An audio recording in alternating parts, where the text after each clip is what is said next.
Hello and welcome to the latest episode of Pugsley Crew Reviews, a podcast about films, whether they're good films, bad films, just okay, we'll give them a watch because we like watching films, except for Cocaine Shark, because that's shit. Today we have Kerr 9000 with us. How you doing, dude? I'm doing well. How are you doing? Yeah, not too bad, not too bad. Just chilling. Had a sandwich for dinner today. That was tasty. Actually had a cheese roll with a Peter's pasty and a packet of Discos. Oh, you can't beat the classics. You been up to much, man? Not much, just the regular. Playing games, watching films, doing reviews, doing a playthrough of XCOM Enemy Unknown, or is it XCOM 2? Oh, Enemy Within, which is the add-on pack to Enemy Unknown, isn't it? Yeah. That was close enough. Yeah. Been putting it on TikTok.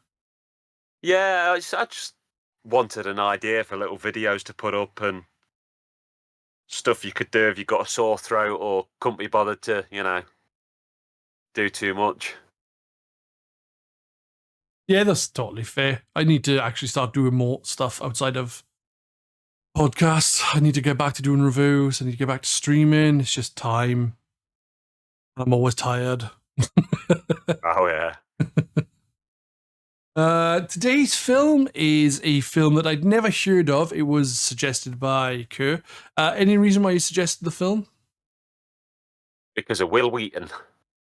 Will Wheaton. That's fair enough. The film is Rent-A-Pal. I believe it's some sort of like thriller, horror, psychological thing. Yeah. Pretty interesting, actually. Basically, the film is about a man who is really rather lonely. Really rather lonely? Just really lonely. Yeah. Basically, he's looking after his mother who has dementia. So he hasn't really got much of a life. He's trying to find a girlfriend through video dating, which for those who are, doing internet dating and stuff, it's a similar kind of thing. But it was back in the 80s and people would, and 90s, people would basically talk to a camera. People would then watch the tape and then they'd get in contact if they like the person on the tape. Yeah, exactly. Yeah. I never did that. I've never done internet dating or anything like that because I don't want to. But so he is like looking at different people and he's watching one video and he skips it and he's watching another one and he skips it and he comes to another one. And she's like, I just want someone who I can connect with, who does this and that. And then she goes, oh, but they can't live in their mother's basement. And then he just knocked it off because he's living in his mother's basement. Obviously, because he's looking after his mother. It's a bit different to just someone who doesn't want to leave. Like, it's a very different thing, but people are people. So he goes to record a new video of himself. It's been 6 months since the last one. He's going to record a new one. And he goes this really nice, heartfelt video about being a caregiver and wanting someone to care for and somebody else he can care for and care for him and all this stuff. And it's a really nice, heartfelt video. And then the guy's like, who's filmed is like, oh yeah, can you do a 30 seconds? Like, but the videos I've seen, they're longer than that. And he's like, yeah, women get longer, the men get less time because, there's so many of them. So many men on you compared to women. Fair enough. And then he does a second video to replace the first one. And there's just a train wreck of a thing. It's like, I want a woman to care for. It's just like, the way he comes across is like really fucking weird and daft. Whereas, it wasn't like that in the first recordings because he's trying to somehow get the same points across in a much shorter space of time. Yeah. And it just comes out as, like I said, a train wreck. And he, when he's leaving, after doing the video and stuff, he finds a video called Rent a Pal. So he takes that home, sticks the Rent a Pal video in. It's like he starts speaking back to the video. The video is basically a video of someone who's just your friend kind of thing, and they'll talk to you and you'll talk to them. So it's basically, if you're lonely, at least you've got someone to talk to. But like he knocks it off quite quickly because like he's in the middle of speaking and he'll like interrupt him. So it's like he couldn't really care what he wanted off his chest then. Yeah. So he knocks it off. He goes, deals with his mother, comes back down, and then somehow the video's back on and it's like says something to him, which he jumps a fucking mile. But I don't think he at the time was like, oh, I knocked that off. He just knocked it off again. So I thought it was pretty interesting in that respect. It's like a realistic film, isn't it? It's not stupid stuff or supernatural. It's normal situations and normal problems and a person who's suffering from loneliness, which, you know, most people will at some point in their life. So some of it's very relatable. Yeah, definitely. By the time the film finished, I was like, me and the missus were talking about it, and we're like, is it the fact that Andy was somehow interacting with him properly? Because at some point in the film, he's like talking about this woman that he was having sex with. And he starts going, Dave, and that's the name of the guy. And then it's like he makes a noise, and his mother's standing by him, going, "Oh my God, you're masturbating! That's you dirty bastard, Frank!" That's hitting him because that was the name of her husband, which obviously she forgets that is dead because she's dementia. So, like certain points of the film where things happen, and I'm thinking, is Andy somehow really some living kind of being, or is it Dave have got to the point where he just lost it and is imagining Andy to be actually real? Yeah, and it doesn't really tell you, does it? So it leaves it completely open to your interpretation, what way it lies.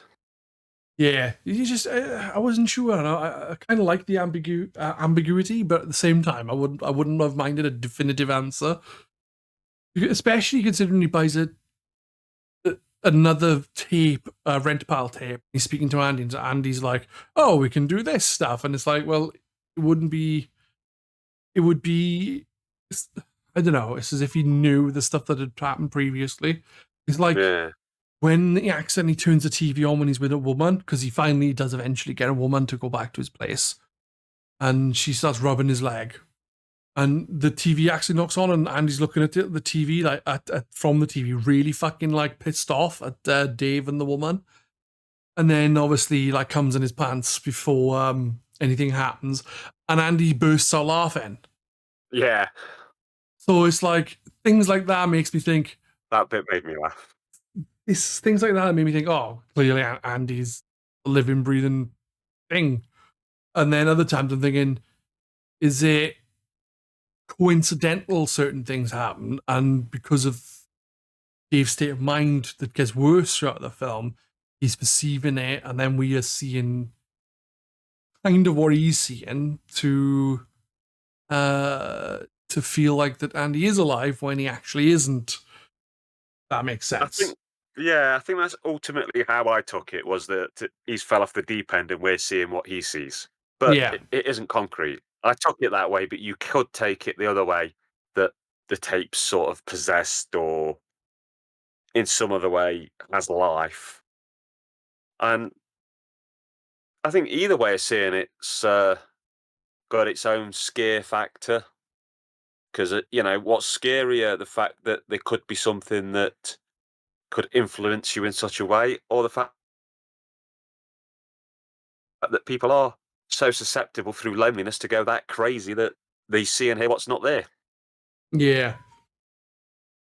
I think that's the thing, it shows him for a while. Like he watches it little by little. Then there's kind of like a montage like bit where it seems like he's just repeatedly watching the same thing. But he meets a woman, goes on a date with her. That's Lisa, I think her name is. So he goes on a date with her, and it goes well, and we're going to meet him the next day. But he goes back to tell, oh, it's great. We really hit it off. And then Andy's like, yeah, but you've only gone on one date, and we had plans tomorrow. Like, did we? It's like, yeah, we were going to play cards. And it's like, again, it's that point of, is he imagining Andy having this conversation with him, or is Andy actually having this conversation? And I think that's pretty cool. I think Will Wheaton played a good, not what seems like an average guy, but comes across as somewhat creepy. Yeah. Like when he sits down to have a chat with Dave at the start, and they talk about parents. It's like, my mother spanked me so hard one time that I was sick all over the floor. It's no wonder I didn't become some kind of psychopath or something. Yeah. And that's played a few times, and I'm thinking to myself, what's going on here then? Is Andy going to somehow start killing people? But one of the things that I did find weird in the film is every so often, Will Wheaton, Andy, in a certain scene, he takes a photo of him and Dave. Yeah. Like, that photo is somehow on the mantelpiece or in another photo frame from the perspective of Andy taking the photo. So, like, which makes no sense at all. it doesn't. So, like, this is what I'm saying. It's like, is he just imagining these things, or what? How does it work? No, I mean, I think you could definitely get a sequel out of this film and explain it more. I'd tune in for a part 2. Yeah, I would. I wonder if it would lose some of the mystery, though, if you kind of explain it too much. That's the problem. Yeah, I suppose that's a potential risk, isn't it? That maybe the unknown helps it. Yeah. It's like Star Wars and the Force and midichlorians and stuff. Kind of ruins it. Yeah. Same with Dragon Ball and S cells for Super Saiyans. It's like kind of ruins it. Masses. What did you think of the film altogether then? Because I actually rather enjoyed this. I thought it was a pretty good film. And considering it had such a small cast, I think there's like Dave, who you see prominently through the film, his mother, who I did not need to see naked. Will Wheaton, who you see a lot. Then there's the woman, the receptionist woman, who you see occasionally when he goes to that video place. The camera guy, see once or twice. And then Lisa. I think that's about it. But mostly it's just mainly Andy, David, and the mother. Yeah, I mean, it's one of those films that essentially I'd say you could do as a stage play. It's that low in cast, that low in places. There's not a lot of sort of sets to speak of. You know, there's his basement, his upstairs, the rental shop, and the occasional bar or whatever they're at. Yeah. It must be quite a low cost film, really. It's probably the most expensive thing in it would have been Will Wheaton, and I don't think he's exactly, Nicolas Cage. Probably not. I do like him though. I mean, most people just see him as that guy that was annoying Wesley Crusher on Star Trek: The Next Generation, but in truth, I never found him that annoying on Next Generation. I honestly see. I remember watching quite a lot of Next Generation when I was young, but honestly, I just don't remember it all that much. You know, I think it was one of those things where he's a kid and he's supposed to be a genius and he saved the day on nearly a weekly basis. So people are annoyed by it, but it didn't annoy me that much because Einstein would have been a kid once. So you know what I mean. You're going to have smart kids. Yeah. I remember him being in there, but I don't remember him much. Like, if that makes sense. He was just there for Patrick Stewart to say "shut up, Wesley" a lot to. And And to cock block Patrick Stewart from getting some against McFadden. That's why people don't like him. Yeah. You know, though, there was an actual video like this in the 80s. I think it was called Rent a Friend. Oh, was it? Yeah, I'd love to see the original video. I wonder whether you can find it on YouTube or anything. No, such a thing existed. Yeah, I mean, I think this basically is based off somebody. Oh, yes, you can on YouTube. You can find videos of the Rent a Friend. A video released in 1986 for lonely people. I am. That's crazy. I did not know they did an actual Rent a Friend video back in the day. That's mad. Well, I guess it just shows, doesn't it? People have always been lonely. Yeah. Right, it is Nowadays, crazy, just though. go on the internet and masturbate to porn. Well, yeah, exactly. Mrs. just looked at me dirty and shook her head. Ugh. You child, she's thinking. Grow up. But yeah, I genuinely didn't know there was a rent of. I wonder if it's based on like some sort of a thing that may have happened back then. Well, you've got to think, can't you, that everything that's existed, somebody's got crazy off of and done something stupid. So maybe somebody did get Yeah. too invested. Well, I don't know. So I did really enjoy this. I thought it was actually rather fun. Like, I think, again, looking at the information, I think it's got like a 6 odd rating on Internet Movie Database. Not that the Internet Movie Database is like the be all and end all of reviews, but it seems to be like people seem to think it's sort of Well, okay, but all right, not amazing sort of thing. yeah. Isn't it? But I thought it was really interesting. Like I rather enjoyed how it all played out. It was fun. It was not fun, fun, like, but it was fun in the sense of it was quite interesting to see the progression of David as well as Will Wheaton and stuff. Which, to be honest, must have been difficult for quite difficult to do because you'd have to act to a TV screen and then just listen to a thing play and then act. No, he's not acting against someone. It's kind of like when you saw stuff from more recent films. Well, this is a recent film, actually. Like films where they use a lot of CGI characters and stuff, and they literally talk to nothing or a ball on a stick. Yeah. It's like, it must be quite difficult to do. Where you're actually interacting with another person. I suppose they could do it, though, where Will Wheaton's in one room and they're like beaming it to the TV. Yeah. Bit like a, Skype call type situation. So then he'd be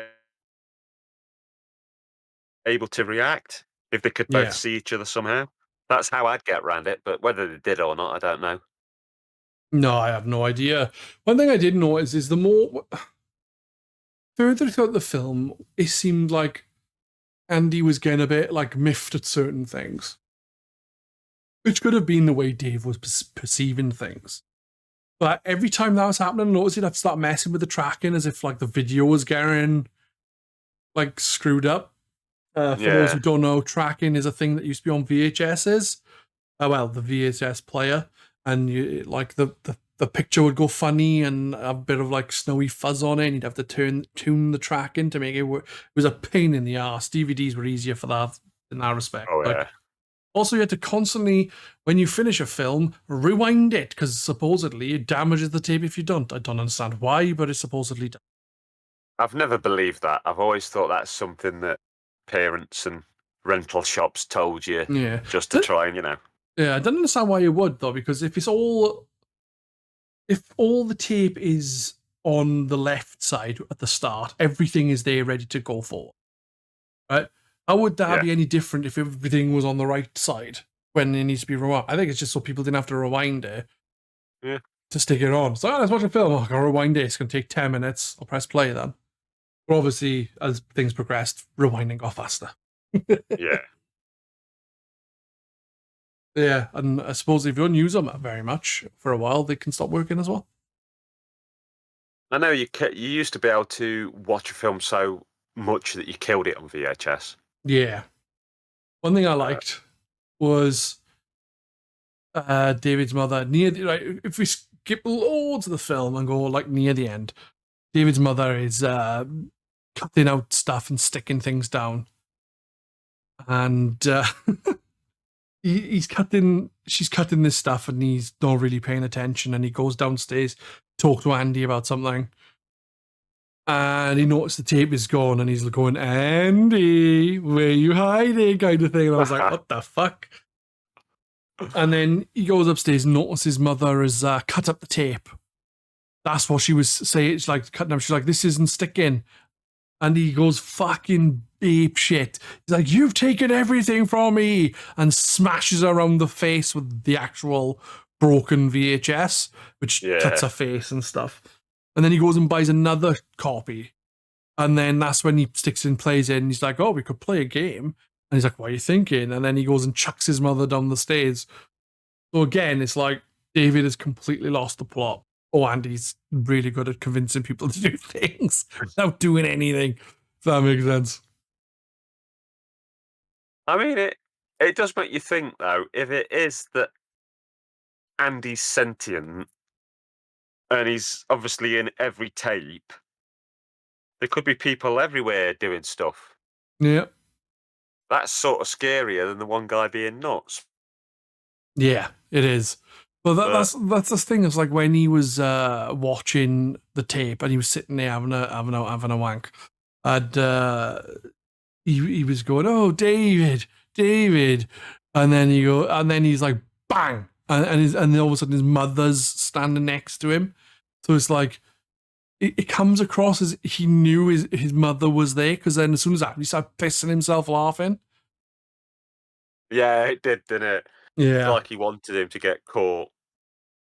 it's a bit of a strange one, but I rather enjoyed it, and I think it's definitely one that I would recommend to people to give it a try, because it's interesting, even if it's not the most, I don't know, exciting film in the world or anything like that. It is actually a very interesting film. No, it kind of can connect with a lot of people as well with loneliness. Now, just don't go killing your mother at the end. No, I'd recommend it. Yeah, you got anything to add about this film? About what you like, dislike, that sort of thing? My only criticism I've got really is a pacing one. I do think it could have been a bit shorter. See, that's the thing. I didn't realize it was on for as long as it was. It's like hour and 40 odd minutes, and I didn't realize it was on for that long. Yeah. For me, it was the pacing wasn't too bad. Whereas the last film I watched, Oh yeah, compared to that, the pacing's amazing. that was an hour and 10 minutes long, and it felt like it was on for like 3 times longer than this. Oh, definitely. Fuck you, Cocaine Shark. I'll never get that time back. But yeah, this is definitely worth watching. For those who haven't seen it, check it out. For those who've watched it and are listening now, yeah, just hit us up on I'm on Blue Sky, not Twitter, so hit me up on Blue Sky and just be like, yo, Pads, I like this film. Well, I didn't like this film. Let me know what you think. Yeah, Here's it'd be great Twitter. to hear from people. It would be. Is there any final thoughts you'd like to add before we jet off? No, I think that's about it. Cool. That is going to be us then. We will be back in a few weeks, as always. Well, I say as always, as usual. But check out Rent a Pal if you haven't. And I will see you all very soon. Bye-bye. Latest taters, bye.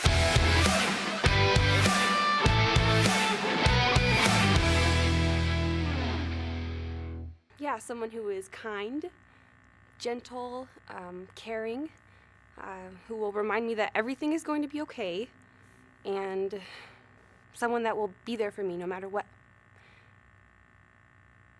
Oh, and he can't live in his parents' basement.